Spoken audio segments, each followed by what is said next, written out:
ტელერადიო კომპანია Georgian Times-ი წარმოგიდგენთ. წმინდანთა ცხოვრება. ღირსი ექვთიმე დიდი. სამყაროს ქრისტიანული ასკეტიზმის ისტორიაში არსებობენ წმინდანები, რომელთა ღვაწლის არა მხოლოდ მათ ეპოქას, არამედ მომავალ საუკუნეებსაც წარმართავს.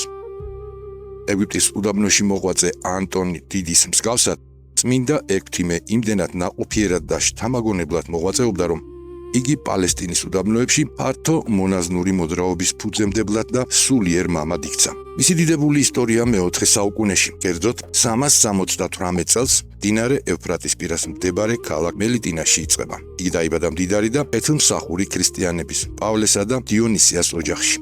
მათ დიდხანს არ ეძლეოდა ჩვილი და ხურვალეთ შესთხოვდნენ, უფალს მოწყალება მიეღო მათზე. ერთხელ ლოცვად დამდგარ მეუღლეებს ზეგარდმო ხილვით ეხარათ.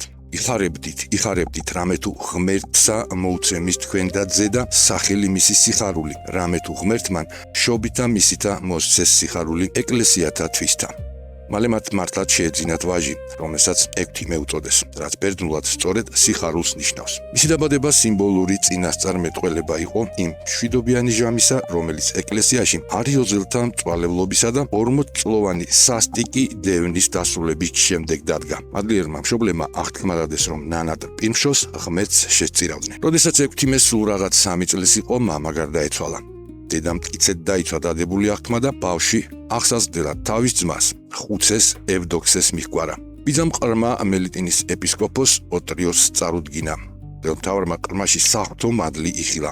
ბრძანა, რომ მასზე ჭეშმარიტად ღვთის სული განისვენებდა. დიდი სიყვარულით იტვირთა მასზე მზრუნველობა და მონათლა იგი. მომავალი წმინდანი ეპისკოპოსის სახლში იზრდებოდა და საოცარ გულისხმიერებას იჩენდა სწავლაში. იგი თავის თანატოლებს ბევრად აღემატებოდა როგორც ცოდნით, ისე ღვთისადმი უსაზღვრო სიყვარულით. ექვთიმე საოცარი სიმდაბლით, სულიერი სიწმინდითა და მოწყალებით ცხოვრობდა. ჟამის წირვა და ლოცვა კი ფრიად უყვარდა. იგი ბავშვობიდანვე უფრთხილდებოდა ქალწულების წმინდა სანთელს, რომლის ნათელსაც საკუთარი მოწყალებითა და ქველმოქმედებით კვებავდა. ყოველ წელს ნათლისღების დღესასწაულიდან აღდგომამდე იგი ილია წინასწარმეტყველისა და იოანე ნათლისმცემლის მსგავსად უდაბნოში გადიოდა სალოცავად. მისი სათნოებებით აღთოვანებულმა ეპისკოპოსმა იგი ჯერ წიგნის მკითხველად დაადგინა, ხოლო 19 წლის ასაკში ვლადა კურთხეს და ქალაქის მონასტრების გამგებლობა დააკისრეს. დაახლოებით 10 წლის განმავლობაში წმინდა ექვთიმე გულმოდგინედ ასრულებდა ამ საპასუხისმგებლო მოვალეობას. თუმცა ვინაიდან ხედავდა, რომ ადამიანთაგან მიღებული პატივი და დიდება ხელს უშლიდა შინაგანი სულიერი სათნოებების მოპოვებაში, გადაწყვიტა ფარულად გასცლოდა ქალაქს.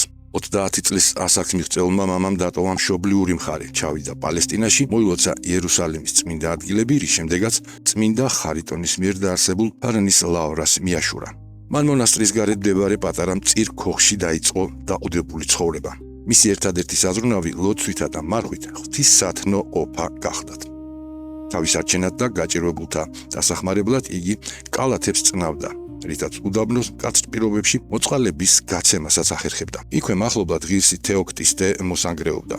ამ ორ დიდ მამას შორის უმტკიცესი ქრისტეს მიერი სიყვარული და ღრმა სულიერი კავშირი დამყარდა. ისინი ყველაფერს იზიარებდნენ. მათი ფიქრები, მიზნები და ცხოვრების წესი ერთი იყო, რის გამოც მემატიანი აღნიშნავს, რომ ისინი ორნივე ერთ ძრახვა, ერთ საქმე და ერთ სულ იყვნენ. მიუხედავად იმისა, რომ ექვთიმე თავისი სიმშვიდითა და სიმდაბლით აღემატებოდა სულიერ ძმას, უფალმა სწორედ მას მიანიჭა სულიერი პირველობა და მისი წინამძღოლობით გამოავლინა თავისი დიდებული წყალობა. ნათლისღების დღესასწაულის შემდეგ ძმები ტრადიციულად მკვდარი ზღვის უდაბნოში გადიოდნენ და იქ ბზობამდე რჩებოდნენ უმკაცრეს მარხვასა და სათნო ღვაწლში. ერთ-ერთი ასეთი გათვლისას მათ აღმოაჩინეს საშინელი, ფრიად ღრმა და სრულიად მიუვალი ხევი, რომლის ჩრდილოეთ მხარესაც დიდი გამოქვაბული მდებარეობდა.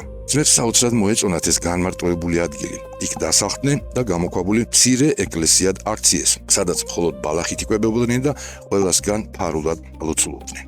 ღვთისგანგებით მათ სამყოფელს მწყემსები გადააწყდნენ, რომლებმაც ეს ამბავი თანასოფლელებს აუწყეს. სულიერი ცხოვრების მწყურვალე ადამიანებმა ყისვე მიაშურეს ნეტარ მამებს. ბევრმა მათგანმა იქ დარჩენისა და ბერად აღკვეცის სურვილიც გამოთქვა. ასე დაარსდა ახალი მონასტერი, რომლის წინამძღვრადაც ექვთიმეს გადაწყვეტილებით თეოქტისტე დადგინდა.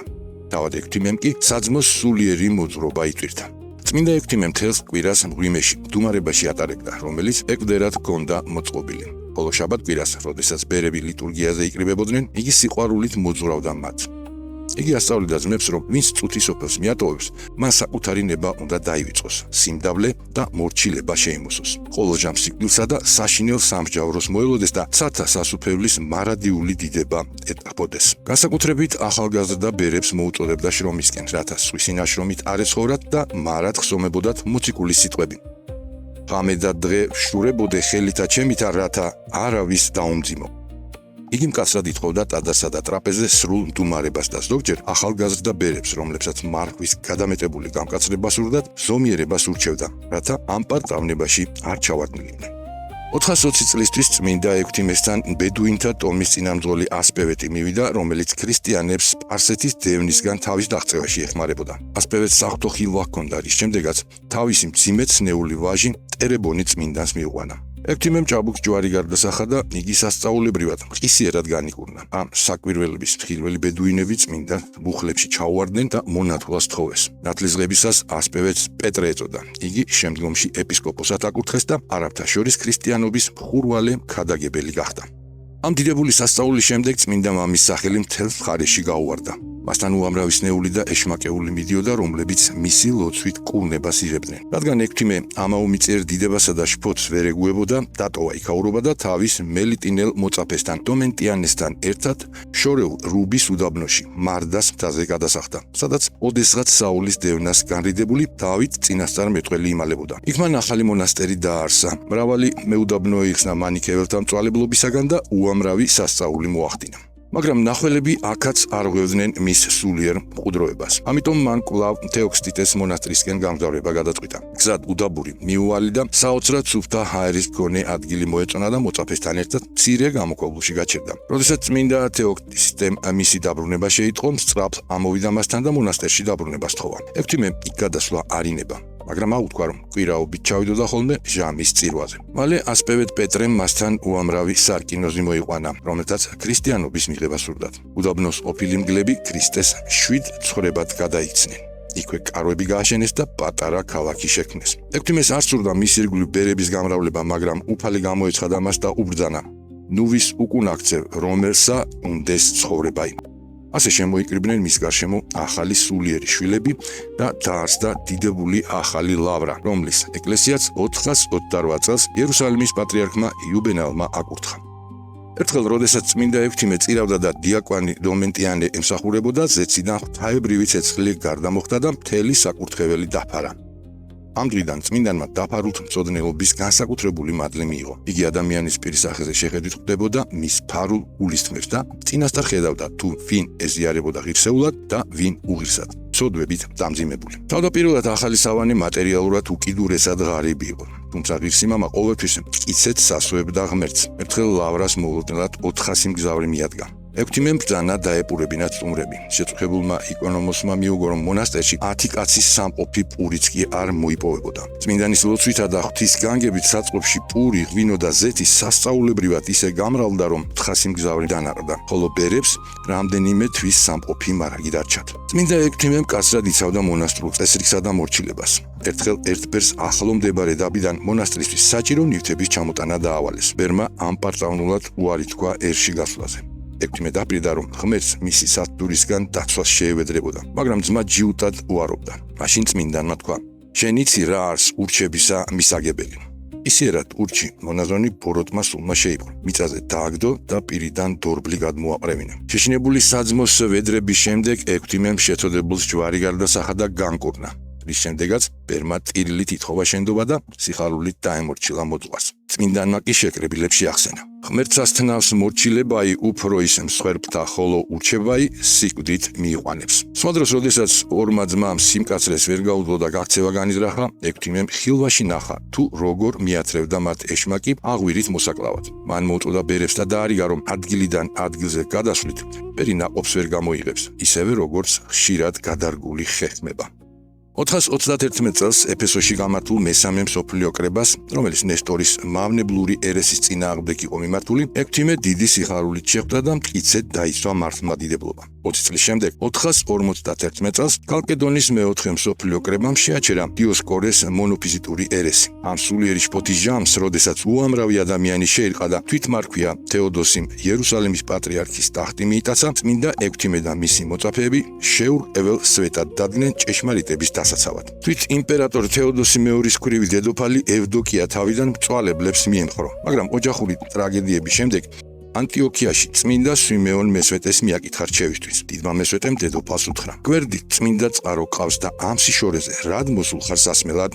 შენ გვერდითაა ღვთისკაცი ექვთიმე, მას დაუჯერეთ და ცხონდები." დედოფალმა შეისმინა ეს სიტყვები, ლავრის მახლობლად კოშკი ააშენა, წმინდა ექვთიმეს დაემოწაფა, ჭეშმარიტ სარწმუნოებას დაუბრუნდა და შემდგომში უამრავი ტაძარი და თავშესაფარი ააგო პალესტინაში. მისი საოცრად მკაცრი ასკეტური ცხოვრებისა და მართლმადიდებლობის შეურყეველი დაცვისათვის ექვთიმეს დიდი უწოდეს. საოცარი მადლით მოსილ მამას ხშირად ანგელოზებიც კი ხილულად ემსახურებოდნენ. როდესაც იგი 82 წლის იყო, მასთან მივიდა ახალგაზრდა საბა, შემდგომში დიდებული მამა საბა განწმენდილი. ექვთიმემ იგი წინასწარმეტყველური ხილვით შეიწყნარა და დიდი მომავალი უწინასწარმეტყველა. მის მოწაფეებს შორის იყვნენ სხვა უდიდესი მამებიც, როგორებიც გახდნენ წმინდა კირიაკე და ღირსი გერასიმე. 90 წელს მიღწეულმა წმინდანმა დატოვა თავისი საყვარელი მღვიმე, რათა უკანასკნელად ენახა მძიმედ დასნეულებული უახლოესი მეგობარი წმინდა თეოქსტიტე. ექვთიმემ იგი პატივით მიაბარა მიწას და მის ნათლად ძმებს ახალი იღუმენი დაუდგინა. მალე თავად უფალმა განუცხადა ექვთიმეს, რომ მისი ამ ქვეყნიური აღსასრულის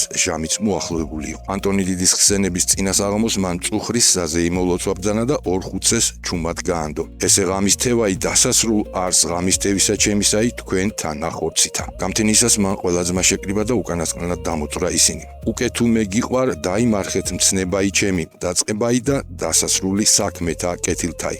მოიგეთ სიყვარული, რომელსაც შინა არა იყოს საკუაი. თვინიერ სიყვარულისა ვერ შემძლებელ ხართ საქმეთ კეთილისა რაისამე. ყოველი საქმე კეთილი სიყვარულითა და სიმდაბლით სრულ იქმნების. სიმდაბლე აღამაღლებს, ბოლოს სიყვარული არავის უტევებს დაცემად დიდებისაგან. მას თხოვა ძმებს, რომ არასოდეს დაეხშოთ მონასტრის კარი გაჭირვებულთათვის. უჩვენა ადგილი, სადაც მომავალში ახალი ეკლესია უნდა აშენებულიყო. იწინასწარმეტყველა, რომ მისი გარდაცვალების შემდეგ მისი ერთგული მოწაფე დომენტიანეც მალე გარდაიცვლებოდა და 473 წლის 20 იანვარს მშვიდობით მიაბარა სული უფალს. წმინდა ექვთიმეს დაკრძალვაზე უამრავი ადამიანი შეიკრიბა. იერუსალიმის პატრიარქი ანასტასი სამღვდელოებასთან ერთად მოვიდა და ხალხის სიმრავლის გამო, ვიდრე ჯარისკაცებმა გზა არ გაათავისუფლეს, წმინდანის დაკრძალვა ფიზიკურად შეუძლებელი იყო. მისი ერთგული მოწაფე დომენტიანე მწარედ დასტიროდა საყვარელ მოძღვარს და საფლავს არ შორდებოდა. მეშვიდე დღეს გამთენისას მას ბრწყინვალებით მოსილი ექვთიმე გამოეცხადა და უთხრა: "მოვედ, შვილო, ადგილსა დიდებულსა, რომელი განმზადებულ არს შენთვის. რამე თუ მე ვევედრე ქრისტესა შენთვის რაითა იყო ჩემთანა." გახარებული ბერი მყისვე მივიდა ტაძარში ძმებს ეს საოცარი ხილვა ამცნო და იქვე მშვიდობით მიიცვალა. იგი თავისი წმინდა მოძღვრის გვერდით დაკრძალეს. საქართველოს მართლმადიდებელი ეკლესია ამ დიდებული წმინდანის, ბერმონაზნობის, დიდებული ფუძემდებლისა და მართლმადიდებლობის შეურყეველი დამცველის ღირსი ექვთიმე დიდის ხსენების დღეს ყოველწლიურად აღნიშნავს 2 თებერვალს. მისი წმინდა ცხოვრება და უკანასკნელი შეგონება დღესაც უმთავრეს გზამკვლევად რჩება ყოველი ქრისტიანი. რადგან ჭეშმარიტი სიყვარულისა და სიმდაბლის გარეშე შეუძლებელია ნამდვილი სათნოების მოპოვება და უფალთან მიახლოება. ტელერადიო კომპანია Georgian Times. გადაცემაზე მუშაობდნენ დამდგმელი რეჟისორი, პროდიუსერი, იდეის ავტორი მალხაზ გულაშვილი, სცენარების ავტორები ნოდარ მელიქიძე, მირზა ცხოიძე, მონტაჟისა და ხმის რეჟისორი ნოდარ მელიქიძე. გახმოვანება დავით ხვადაგიანი.